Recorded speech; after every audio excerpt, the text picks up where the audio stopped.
दोस्तों, अभी जिस तस्वीर को, जिस वीडियो को, जिस सीन को आप देख रहे हैं वह आपके लिए और आपके बिहार के लिए, आपके बच्चों के लिए बहुत ज़रूरी है। इसके जानना भी बहुत ज़रूरी है कि सत्याग्रह क्यों लगाया गया है। बिहार सत्याग्रह में अभी आश्रम में अभी हम पहुँचे हुए हैं पटना में।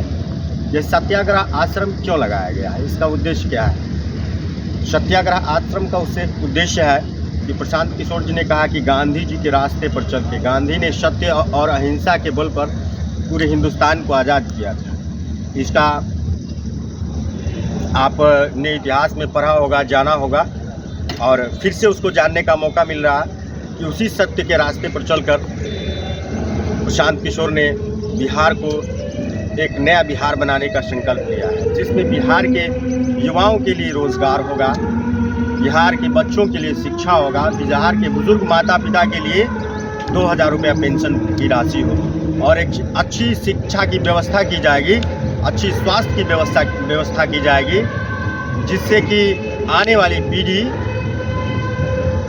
बिहार में ही रोज़गार करे और बिहार में ही अपना जीवन बसर करे। अभी जो हमारे माता पिता हैं उनके लिए पेंशन की आवश्यकता है, जो सरकार दे रही है वो 400 रुपया पेंशन दे रही है। वह 400 रुपया, डॉक्टर का फीस 500 रुपया है बिहार में। आप बताइए कि उस बुजुर्ग माता पिता जब बीमार पड़ते होंगे तो उसका क्या हाल होगा।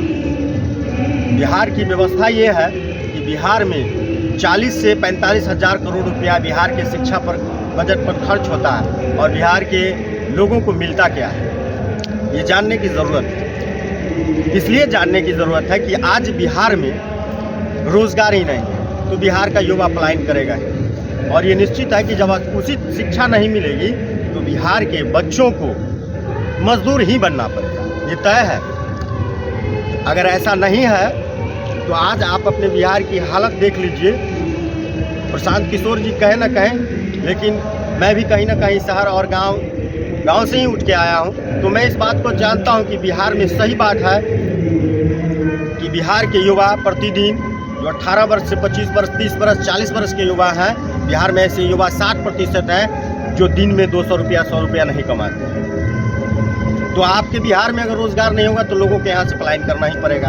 और इस सरकार को जो आप देख रहे हैं पिछले 30 साल से, इसके पास कोई ग्राफ नहीं है, इन्होंने कोई प्लान नहीं किया कि बिहार से बेरोज़गारी कैसे मिटे।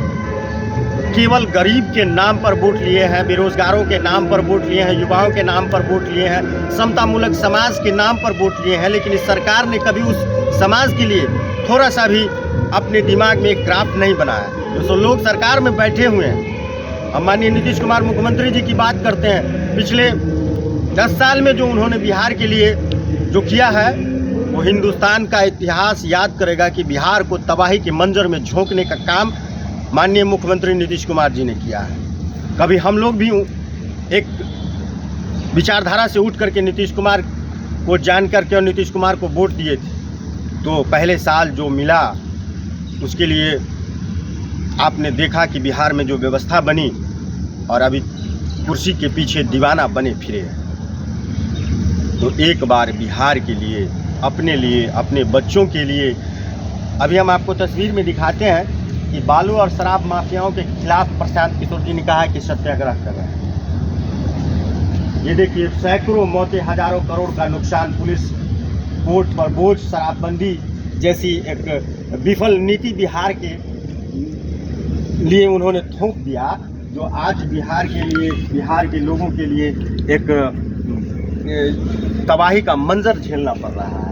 शराब से, बालू माफिया किस तरह से काम कर रहे हैं, बिहार में अवैध शराब की तस्करी हो रही है, हजारों करोड़ रुपया नुकसान हो रहा है।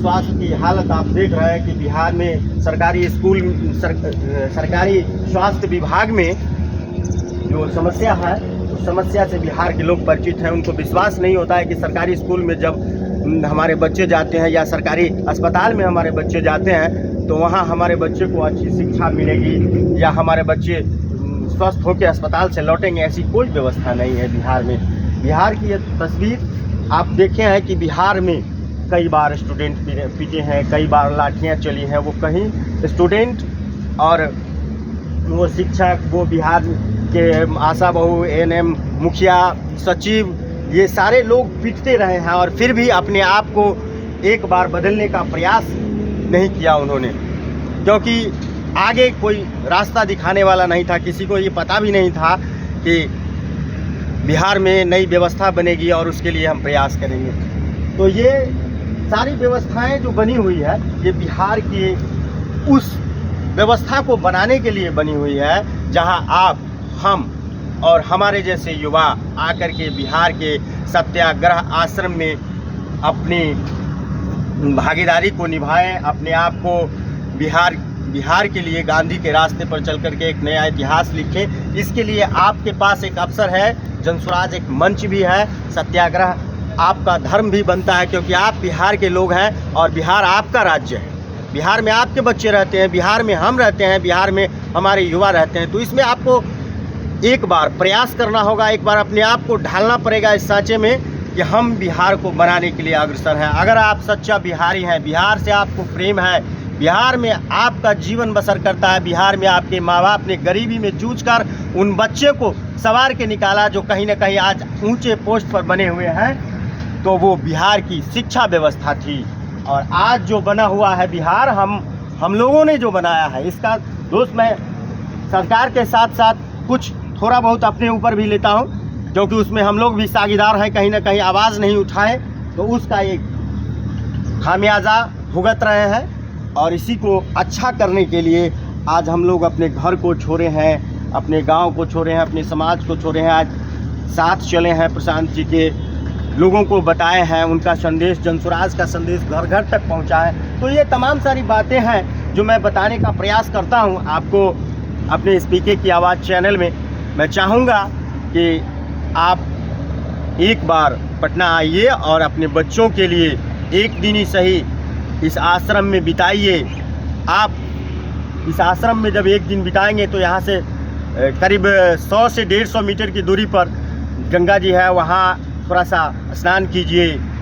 जैसे आप पूजा करते हैं तो उसमें हवन करते हैं, तो यहाँ अपने बिहार के लिए, बिहार के आप में जो आपके बच्चे रह रहे हैं उनके लिए, जिन बच्चों पर लाठियाँ चली, जिन बच्चों का पीठ लाल कर दिया गया, लाठी से लहूलुहान कर दिया गया, जिनके लिए सरकार ने हॉस्पिटल में किसी प्रकार की व्यवस्था मुहैया नहीं कराई, उस सरकार के लिए, उस सरकार के खिलाफ आपको आना पड़ेगा। और आपको इस जंग में मैं, प्रशांत किशोर या बिहार के सभी युवा, हम सभी लोग मिलकर के एक नया प्रयास करके बिहार को बनाने का प्रयास करेंगे। इन्हीं शब्दों के साथ मैं आपको ये बता रहा हूँ यहाँ की जो व्यवस्था है। तो ये पंजीकरण काउंटर है यहाँ, और ये बिहार के सत्याग्रह आश्रम का गेट है। तो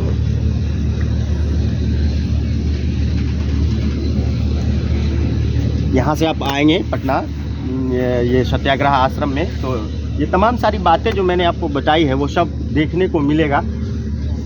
फ़ोटो के माध्यम से, वीडियो के माध्यम से आपको बताया जाएगा, समझाया जाएगा, दिखाया जाएगा। अगर आपकी समझ है कि यह काम सही है जो प्रशांत जी ने किया है, जो कर रहे हैं, जिससे बिहार बन सकता है, जब आप पूरा समझ लीजिए, परख लीजिए, जान लीजिए, उसके बाद आप जनसुराज के लिए, बिहार के बदलाव के लिए तैयार हैं। बिना जाने आज तक जो आप लोग, हम लोगों ने बिहार में किया है, उसी का नतीजा और खामियाजा हम आप भुगत रहे हैं। धन्यवाद।